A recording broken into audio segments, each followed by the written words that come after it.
अध्यक्ष सन्माननीय पंकजाताई मुंडे,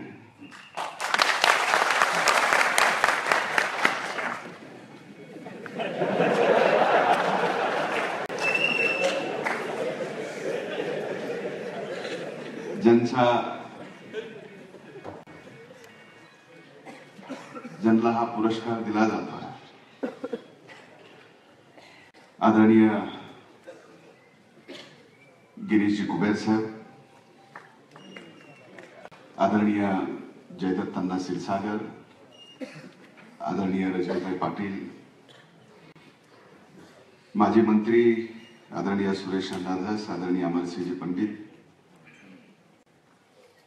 सन्माननीय आर टी देशमुख, सन्माननीय लक्ष्मणरावजी पवार, सन्माननीय भीमरावजी धोंडे, आमचे जिल्ह्याचे अध्यक्ष, या नगरीचे नगराध्यक्ष सन्माननीय भरतभूषणजी क्षीरसागर, जिल्हा परिषदेचे अध्यक्ष सन्माननीय विजयसिंह पंडित, सन्माननीय संदीप भैया क्षीरसागर,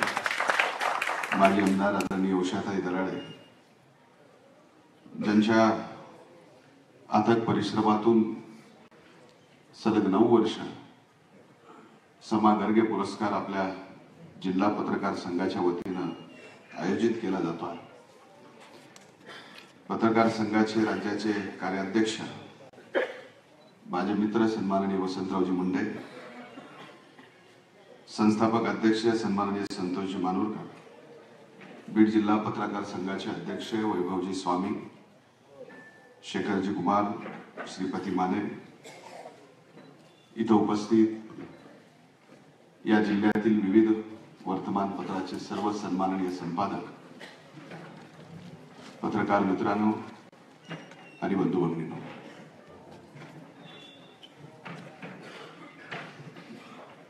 खरं तर आजचा कार्यक्रमाचं वर्णन कसं करावं याचा विचार बसल्या बसल्या मी करत होतो।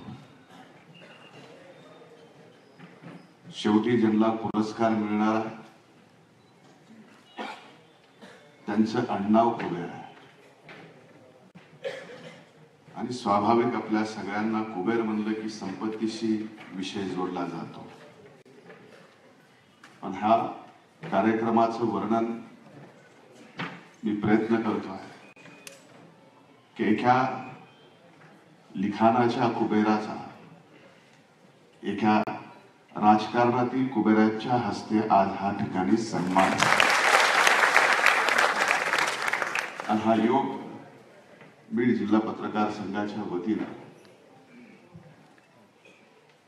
संतोषजी वसंतजी यांनी घडवून आणला। अनेक मान्यवरांची भाषणं अगोदर झालेली आहेत, मी जास्त वेळ बोलणार नाही कारण सूर्यास्ताच्या अगोदर साहेबांना बारामतीला परत औरंगाबादचा कार्यक्रम करून पोहोचायचा असल्यामुळं मी बीड जिल्ह्याच्या वतीनं मनपूर्वक कुबेर साहेबांचं या ठिकाणी अभिनंदन करतो की अनेक वर्षाच्या लेखणीतून आज कुबेर साहेबांच्या नावाने एक विचार